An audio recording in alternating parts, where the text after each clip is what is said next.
What is up, YouTube land? This is a game I've always wanted to try. You never played it? Nope. Oh, wow. Yep, I know nothing about it, so this is cool. This means I can not have to play it now, because I'll know what it's about. I've heard really good things, and I really miss 2D Zelda games. I still count this as 2D, even though it looks like it's like isometric kind of thing. Yeah, I mean, it's top-down isometric Zelda, but just in 3D. So yeah, I always wanted to do a Link to the Past LP, but Spencer has played that game a billion times, I played it a billion times, there's a billion LPs, but Link Between Worlds, it's kind of a rehash of Link to the Past, but Link to the Past is like one of the best games ever made, so... And they did it like 20 years after the fact, so it's justified. This game is good. It has some problems, but I think it's really good. Anyway, let's get started. I've heard some people say that it's like as good, if not better, than LTTP. Yeah, I think it's just like the fact that we'll get into it, but this game is like good, but it is like entirely dependent on Link to the Past being as good as it is, because this game is like, you know, like Jurassic World is like a soft reboot of Jurassic Park, and like soft reboot, more like 100% shot by shot. This game is like 80% Link to the Past. It just borrows so much from the original game. So it's Force Awakens then. Yeah, basically. Got it. And this was like the period, like this came out 2013, Force Awakens came out 2015. This was really the period of like soft reboots and like everything. Yeah. Anyway, we're going to be playing Hero Mode. Hero Mode in this game is quite difficult. Everything takes 4 times damage. Wow. So when you have your green tunic, nothing takes a quarter heart, so at the very minimum, from the weakest enemy in the game, they're going to take 2 hearts from us. But I think I have this good. This is real. This isn't an emulator. I was gonna say that we almost always play on real hardware. And in fact, can you even think of the last time we didn't play on real hardware? Yeah, it's just like 3DS, you literally can't. When you did the Castlevania games on GBA, those were emulated, right? Yeah. But I would say on this channel, 95+% of stuff we play is on real hardware, including rare games, because it's just fun to do that. But yeah, what is he gonna do? Like, I know they make capture cards for 3DS. You have to get. But you have to sit there with the 3DS, and you have to get it modded, right? You have to get it modded, and like I'm pretty sure the guy who does the 3DS mods doesn't do it anymore. So you have to buy like a second-hand 3DS, and like the only ones that have capture cards, I think, are like OG 3DSs. Like, no thanks. I'm not gonna spend $500 and be like, ooh, I feel justified doing this because, as Spencer knows, I own 40 3DSs. Yes. Literally. Wait, so, there was literally one guy that did that. No one else, like, was like, I'm gonna learn how to do this. I swear it was one guy. I might be wrong. I mean... But when it was, like, relevant, I think it was literally one guy who doing it. And it's funny, because there's nothing, in my opinion, that would be, like, illegal with that. It's not like J-tagging a 360 back in the day. It's like, yeah, just... I mean, it would void your warranty, but I don't think it's illegal. Yeah. But it's just funny that no one else was like, I know how to do that. Like, I bet even nowadays, if someone was like, I don't know what they charged back in the day, but, like, I don't know how hard it is either, but $150, I will do any version of the 3DS, hypothetically, if that's possible. So you can do a capture card on it.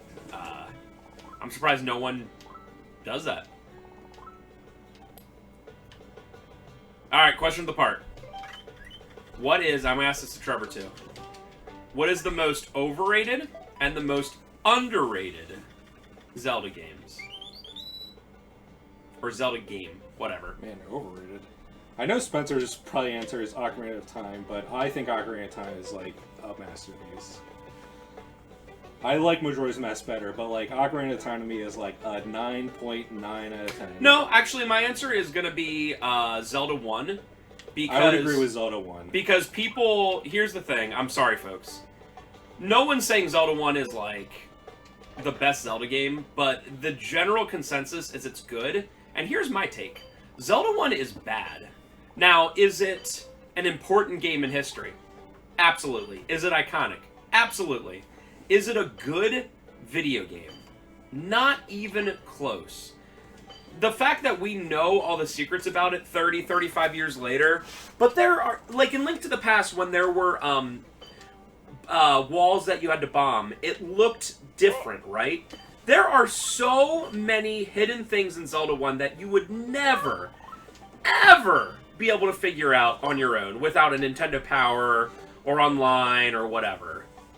Impossible. Yeah, Link to the Past was really that bridging point of like having the same like gameplay, but like introducing stuff like cracks on walls to make it like possible to like figure out where to bomb stuff. And there's like big items hidden in random screens that you have to just bomb every area. Like, come on. So.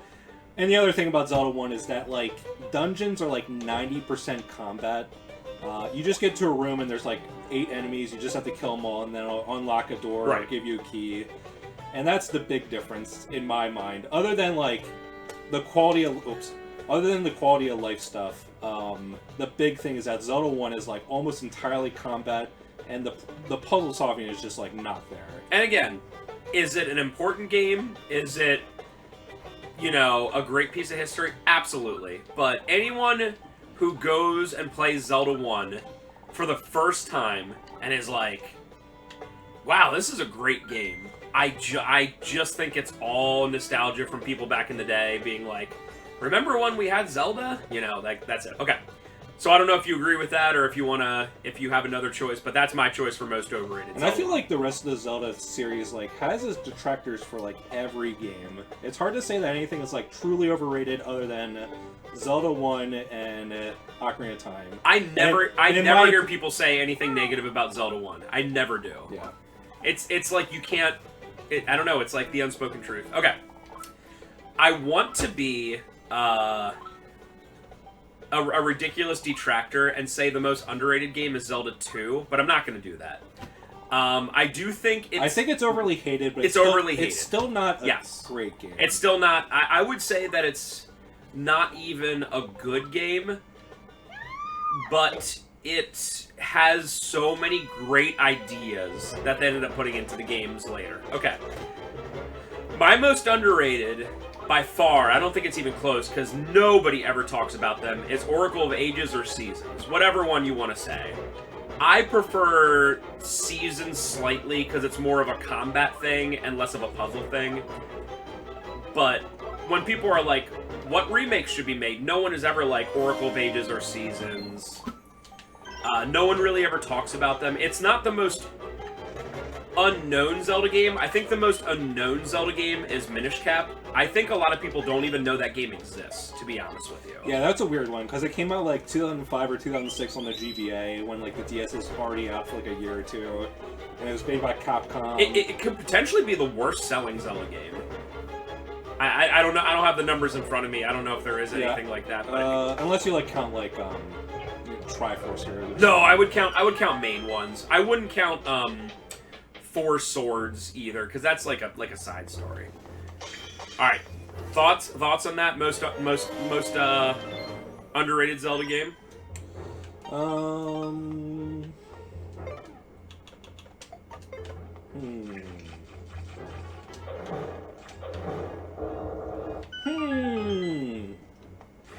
Yeah, something like It's hard to say because a lot of games are just so well known. I guess the most underrated one is Zelda 2, even though it's still not a great game. Even more so than Oracle of Ages and Seasons, because I never see anyone talking about those. I guess Minish Cap and Oracle are up there. Sorry, I'm paying attention. Because that's fine. Because people talk about Link's Awakening all the time, and in fact, it got a Switch re-release. You know. Okay. Yeah, and Oracle Seasons Age is pretty weird. They don't get re-released that much. So yeah, I would say those. So take this for what it's worth, or for a grain of salt, because this is the Zelda. This is the video game sales wiki. My God. Do you mind if I go over some numbers of Zelda games and how they sold? So the original Zelda looks like about 7 million. That does include, the way they have it written up is it does include some re-releases. Like the classic, when they re-released Zelda 1 on the GBA. So, I'd still count that. Zelda 2 about 5 million. Link to the Past about 7 million. Link's Awakening 12 million, wow. Ocarina of Time 14 million. If you would have told me that Ocarina of Time only sold slightly better than Link's Awakening, that would have surprised the heck out of me. Oh, okay. With Ocarina of Time, okay, I guess I won't use that because they include everything. So, Link's Awakening for the Game Boy only sold 4 million, and it did 6 million on the Switch. Holy crap. Ocarina of Time, 7 million on the 64. Majora's Mask, 3 million on the 64. That's really low. That came out really late for the 64. Yeah. And it was a mandated expansion pack game, too. Surprisingly, Oracle of Seasons and Ages, when you put them together, is at 4 million, which is higher than Link's Awakening on the Game Boy. Slightly. Very slightly. Wind Waker that is surprising. Although it is 2 games versus 1. Wind Waker 4 million on the Cube. Minish Cap 1.5 million. That's really low for a Zelda game that came out in the 2000s. And the GBA was. I mean, the problem is, like I said, it came out after the DS was out. So Twilight Princess 9 million. They have Phantom Hourglass 4.7 million. Spirit Tracks 3 million. Skyward Sword, this is surprising, 3.6 million. The Switch version sold more than the Wii version. Wow. Nintendo prints money. Here's the big one. You ready for this? Breath of the Wild on the Wii U, 1.7 million. Oh, and on the Switch, 32 million. That's insane. Tears of the Kingdom, 20 million. So, Breath of the Wild by far is the best-selling one. Then Tears of the Kingdom. Then, actually, I think Ocarina of Time. The crazy thing is that Tears of the Kingdom for dollars sold is not that far behind Breath of the Wild because Tears of the Kingdom is 70 instead of 60. That is true. So that's an extra 200 million revenue just from that $10 price. Dude, increase. for a Zelda game to only sell about 1.5 million, that being Minish Cap, like worldwide too. It's not just NTSC, that's worldwide. Is insane. Like a mainline Zelda game. I didn't look up what Four Swords sold in Triforce Heroes. That doesn't. I might as well count Hyrule Warriors at that point. The period between Minish Cap to Skyward Sword was probably Zelda's like most dark period in terms of people not caring about it as much. That is true. You know what I often Twilight Princess did good because that was a launch title on the Wii, yes. One of the most successful Nintendo home consoles. But even like then, it's like when you compare like sales numbers to like Breath of the Wild, I feel like Twilight Princess kind of underperformed because like everyone, like they sold like 30 million Wiis in 1 year for the highest sell like Wii period. So I feel like the install base, like the actual like, I forget what the term is. I think install base sounds right. Yeah, I guess so. I mean, how many people even... Attach rate, that's attach rate, okay. How many people in 2024 have this exact conversation with us? Hey, can I get a Wii? Do you have Wii Sports? That's all I want. I mean, how many people, like, bought a Wii just for Wii Sports? Yeah. You know? So many. You know what I think about often is how the GBA's lifespan was actually pretty short. Oh, yeah. It came out, like, late 2001 and only lasted until 2004. Apparently the GBA, like... I don't know why it was so hard to develop, but apparently, like... It was, like, delayed for years in, like, the hardware, like, development cycle of it. And that's sort of why they made the Game Boy Color as, like, a stopgap. Because the GBA was taking so long. Makes sense. And, like, it comes out, it's like, I just don't really... It makes sense why the Game Boy Color exists, but, like, why did the GBA take so long to come out? Yeah, I mean, original Game Boy was 89, Game Boy Color, I think, was 98, so that's 9 years. And then 3 more years for the Game Boy Advance, so if you count Game Boy and Game Boy Color as the same console generation, which probably would, that's 12 years as opposed to 4 years for the GBA. Now, did some games come out for it after 2005 when the DS came out? Yeah. But was Nintendo heavily producing games for it at that point? No. So when you think about a lot of the big Nintendo games, and there's a lot of big ones on the GBA, I would look at the GBA as an overall pretty successful system, right? But you have like 2 Metroid games, a Zelda game, a bunch of Mario games, although they are almost all ports of older games. Those all came out in a super small time period. Or even something like the 6 Mega Man Battle Network games. Now, those didn't all come out between 01 and 04, but still. You had 6 of them during a lifespan of a system that did not last that long. It's kind of amazing to me. Yep. To end the war for the Triforce. Zelda, Lord, that doesn't matter.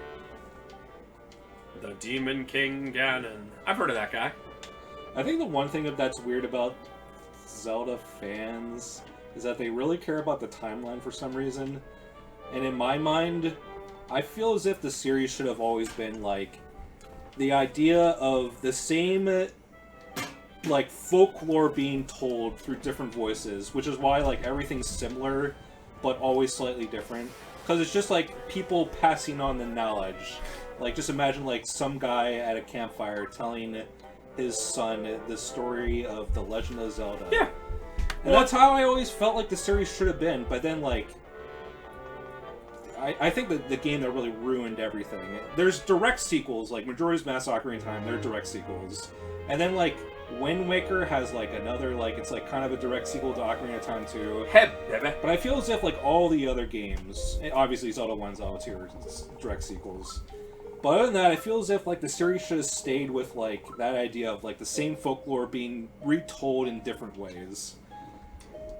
I mean, that's how humans passed down stories for literally thousands of years before people started to writing, you know? But Skyward Sword ruined all of that. They like made like an origin story for why Ganon resurrects and why Link is cursed to fight Ganon over and over and why Zelda has the power of the goddess. And it's like, it's so lame. Skyward Sword's plot is so lame. Yeah, I just always assumed that... And I just feel as if like any fan that plays that, they're like, this is our fault. We just cared about the timeline too much. They should just stop caring. But like, no. I see like a bunch of like theories like immediately with Echoes of Wisdom that's coming out in a month. Like, oh, where does this take place in the timeline? It's like, who cares? Yeah. I personally see Zelda and Link and all the characters as like just stand-ins for any like heroes, villains, and damsels in mythology. You know, it's like it doesn't.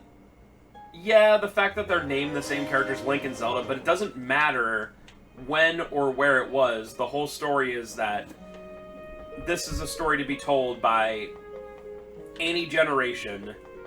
You know. Yeah. But like when you like create a backstory being like, oh, the reason why Link and Ganon and Zelda keep existing over and over because of some dumb curse by the thing called Demise in Skyward Sword, it's like, it just makes this series look retroactively like really lame and lazy. Yeah, that is. Because they're just like rehashing the same plot over and over. But like, in my mind, it was fine because people played Zelda for the gameplay. It doesn't matter. Well, I mean, even, like, if there's, like, one negative you could say about Link to the Past, which is obviously incredible, it's that, like, a lot of the lore dump is, like, oh, God. Like, you'll, like, save one of the princesses from the crystals, and they'll be like, blah, blah, blah, blah, blah, blah, blah, blah, and you're like, The Great Deku Tree, like, dumps you with a bunch of lore about the 3 goddesses. It's like, it does not matter at all. Yeah. There's some, like, I don't know. It's not an RPG. It's not, the story doesn't matter as much. Like, I don't know, you can have sometimes simple is best for that, you know?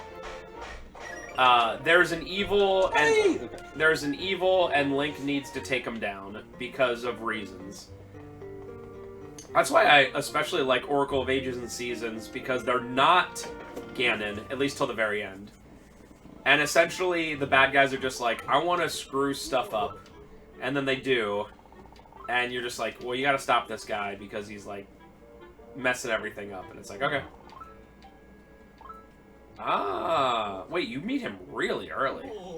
Shalashashka. I know that's not his name. That's how we always pronounce it as kids. Sahasrara. Sahasrara. Oh no! So one thing about this game that you'll probably notice that you can't like unnotice is that they have this stylized with all the NPCs looking upward because the game is like on a like an angle. Like you're looking at it at kind of like a 45-degree angle. Look at that. It's more like a 20-degree angle. But if you notice it, all the characters are looking up in the air, and like Link is completely normal. So everyone just looks like they're like looking like 10 feet above Link's head.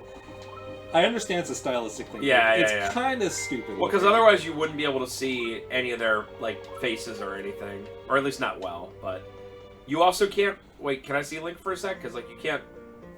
Yeah, you like literally cannot see his face. Yeah, like that's what all the NPCs would look like. But is that like a big deal? I don't know.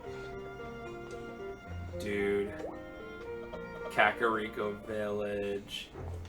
Oh, and one of the best things about this game is just they can remake all Link to the Past music in full orchestration. And one of my favorite tracks when we get to it is Death Mountain. It's so good. You have trumpets and trombones doing it. Dang, 8 rubies left. So this game is like... This was like right after like New Super Mario Bros. 2 came out, which is like the coin game, but this is the rupee game. You need so many rupees in this game for everything. So assuming a rupee is like $1, which I assume, right? Because usually you can max out at 500, and if a rupee was like a penny, that would be like $5 max, right? That guy just hosed you. He was like, "Hey, you want this empty bottle? $100, bro." And Link's like, "Oh yeah, absolutely. That sounds reasonable." That's reasonable because bottles are the best item in the game. I mean, they are. It is like very stupid. It's not, like, yeah, no, and I'm not. I want to make for anyone sitting there going, "Stop making fun of it." It's silliness. It's like adventure game logic, you know. But it's just kind of funny to be like, what's the maximum amount of money you can possibly own as a human being? Oh, 500 rubies. I'll take 20% of that for this bottle, please. And it's like basically like just an empty bottle that was probably used for like milk or something. Right. It was like milk bottle, 5 rupees. You want this empty bottle, kid? 100 rupees, please. One of my favorite things about Zelda is almost all the time, if you buy like a potion, if you buy anything liquid, a potion, milk, whatever, they're like, "Oh, you don't have your own bottle for this, bro?" Get like, out of here, kid. Could you imagine, like, "Hey, go to the store, get milk. Did you bring your own gallon for the milk, bro? Your gallon bottle?" "Oh, no, I didn't." Sorry. At least, Hyrule is not, wasteful, so, you know, that's nice. It's true. Hyrule's also consist of, like, 20 people max. Yeah, true. I'm scared. You can't see them. I do really like adventure game logic and stuff. It's silly and fun. Things. So we're getting to the main gimmick of this game. So Ravio is currently using our house as a shop, and he's going to be the one who gives us like all of our traditional dungeon items. Interesting. And you can rent them out or buy them at like where you can get all of them all at once if you want to. I don't think right away. I think I can only get the bow right now, but I'm going to double check because I want the bombs. Actually, I have 9 rubies, so I can't get the bombs. But this is sort of the big difference with this game. It's very much a lot more non-linear compared to Link to the Past. And the first 3 dungeons actually have 0 dungeon rewards, which is kind of a little disappointing. But once you get to the Dark World, what you'll get instead is like either like tunic upgrades or sword upgrades, and I think that's fine. But you can really feel like this is the game where Al Numa and like Zelda in general like was really like getting rid of the Zelda cycle. And even though this is like a game that borrows from Link to the Past, like in its entire identity, you can already see them trying to change how Zelda works on a fundamental level. Now, the best thing about this game, this thing that we just got, this purple bar, this is the best thing about this game. So, your items use this purple bar instead of an expendable, like, arrow resource. That's cool. And I think this is the perfect sort of streamlining for a series as old as Zelda. So this, like, accomplishes a bunch of things all at once. It lets you use arrows whenever you want to, but you can't spam arrows. So you can't, like, stockpile 99 arrows and just use them all at once. So there's, like, kind of like a finite. You can use, like, 4 or 5 arrows before you run out of energy. And then you have to wait, like, 10 seconds for the bar to go back up. But it also means that you're never going to be out of arrows or bombs at any time. So I think the energy bar is, like, the greatest thing about this game. That is pretty cool. And yeah, I sort of have mixed feelings about the Ravio shop having all the dungeon items. It's cool to have everything all at once, but at the same time... Ooh. Scared.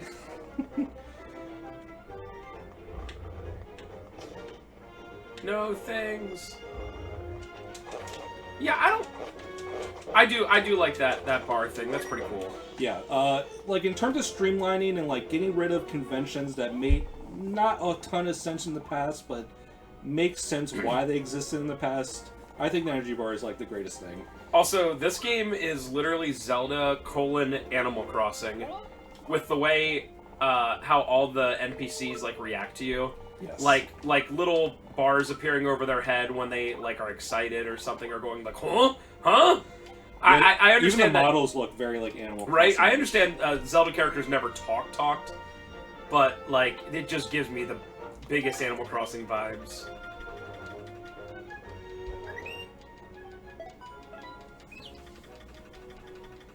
Please don't turn off the power of the emulator. I mean the 3DS. The 3DS that I have. Dang. Ooh, 4 rubies. I'll have to see how the that shop goes with like how you go about getting the items, because the not earning and owning them is kind of lame to me. You can own them, but it is like the major rupee dump in this game. Okay. So to rent items like cost anywhere from like 20 to 80 rupees, which is not much in this game. Wait, did you just pay anything for that? No, the first one's free. The first one's free. This guy's a drug dealer. The first one's free. This bro. guy fleeces you so hard. So Wow. to own anything, it usually costs 800 rupees. Dude, so this guy just comes into your house and is like, "Can I stay here, ooh woo?" And you're like, And then he charges you for everything. "What the hell?" Because he was like, "Hey, you said I could stay here. It's fine, right?" And Link can't even talk. He's mute. Like you're taking advantage of him. And then he's like, "Well, since I'm here, staying here for free, I might as well charge you a bunch for these items, right?" Like, what? That is something. Yeah, and he's staying at his house, but he eventually remodels it and like throws out his like bed to like have his like table of merchandise. Yeah, he's so rude. I will say, seeing a 2D game in the standard isometric kind of thing and not having the Rock's Feather, which I assume doesn't exist in this game, is like very disconcerting. I love the ability for like jumping and stuff in the 2D games like this. Yeah, I wish the Rock's Feather existed, but it does not. Or even better, the Rock's Cape in Oracle of Ages and Seasons. Because this game like introduces very, very little new, while also eliminating a bunch of stuff at the same time.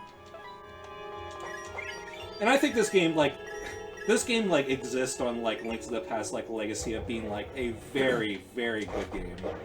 And I think this game is good. It kind of feels like the bite-sized version. It's handheld. It is, but like the dungeons are like a lot simpler and like the rooms are smaller. And like I get it, it is a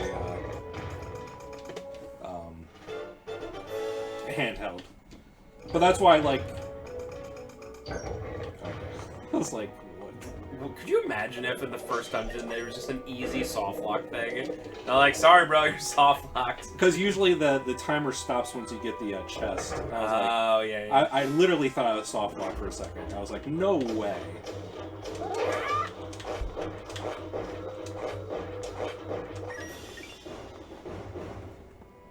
I could definitely see this game getting pretty hard and all that. This game is definitely hard just for the fact that you take 2 hearts to everything, minimum. And when you get to the Dark World, like, a bunch of stuff one-shots you, even at, like, 8 hearts. Wow.